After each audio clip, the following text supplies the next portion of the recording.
So, a horrifying brawl in Cincinnati caught on tape, and a graphic warning for you: it is hard to watch. Videos show a mob that was pummeling a man and later a woman, and she got punched in the face, knocking her out cold. According to police, 5 people have been charged and more arrests are coming. The police chief says more than 100 people were watching and recording the fight on their phones, but only one called 911. I think what they should be angry about is nobody called the police. That is unacceptable, to not call the police when you view this. Traffic was horrendous. People saw this. They were fighting in front of traffic.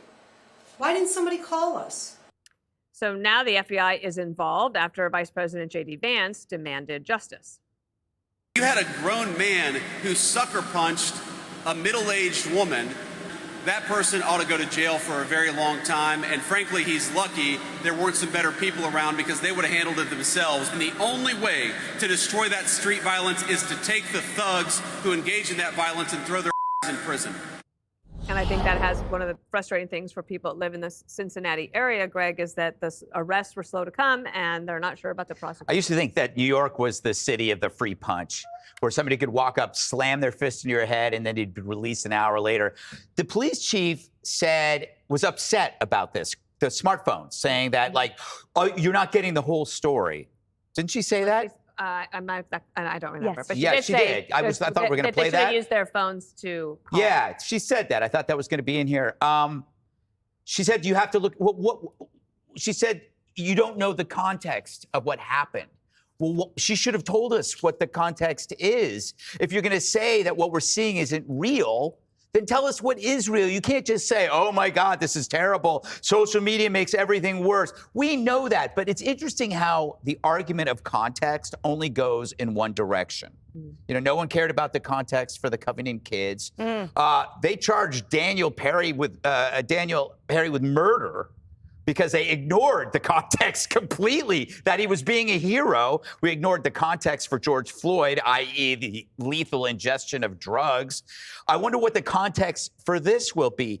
I'm sure it will come. I mean, there are people that build context for October 7th. Ugh. You know, we saw hours of tape, and there are people going, well, you know, in the context of the political situation in the Middle East, shut up. You know, shut up.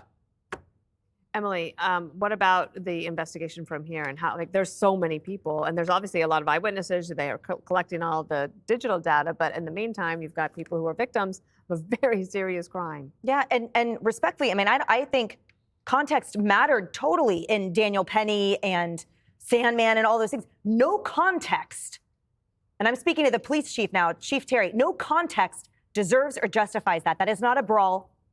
That is not a fight. Right. That is a savage beatdown by a mob.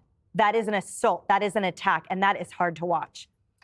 Kicking someone in the head is its own felony. And interestingly, there's a pattern here in this country of charging police officers with kicking suspects in the head. 2017, in fact, just last year in Glendale, an officer was facing 3 years in jail for that. So I wonder, will we see that here?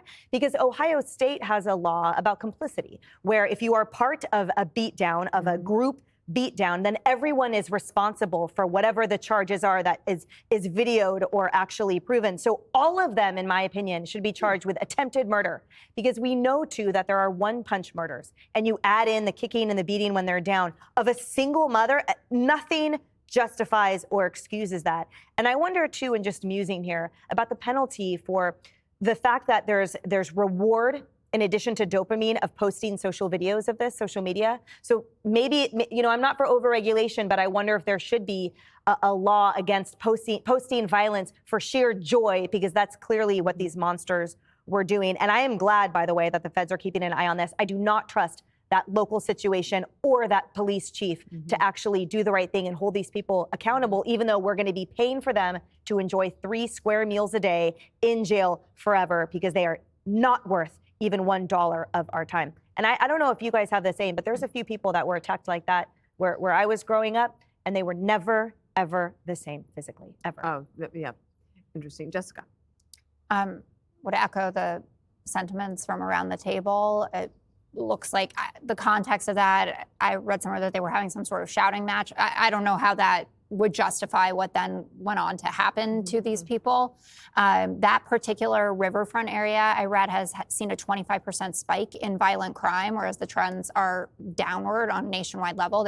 Chief Terry should really look into what's going on in that specific area. If this is a gang that's around all the time causing havoc, if they're multiple, I feel terrible. I hope that they make a full physical recovery, but in terms of mental health, there's no way that you're ever the same. And, you read about this and consume content about it, and people just live in fear constantly of what's around a corner that they're about to turn. Bill Hemmer's a native of Cincinnati, and as of this morning, he said that the mayor, who I guess is out of town, as a lot of people are on vacations, had only issued one paper statement, and there was no other information that had come out. Oh.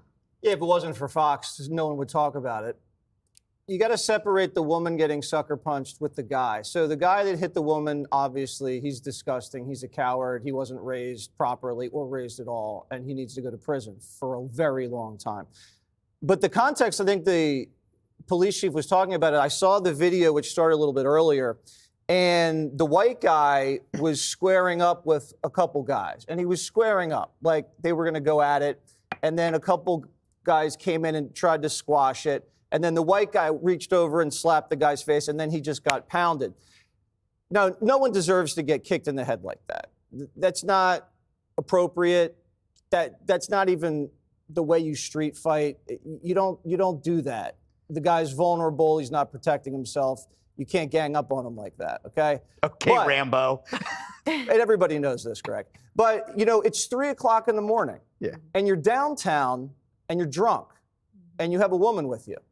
And you're at a R&B fest in inner city Cincinnati. Now, I don't know what started it, whether he was defending his honor or hers, or he bit off some more than he could chew. But that's not a good situation to be in. You got to use common sense in that situation. And I'm just glad he's okay. You got to see the video. Guy should have walked away. Surrounded by guys like that at 3 o'clock in the morning.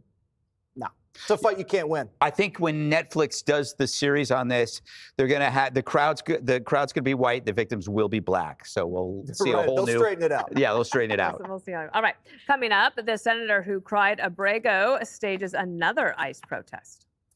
Click here to subscribe to the Fox News YouTube page to catch our hottest interviews and most compelling analysis. You won't get it anywhere else.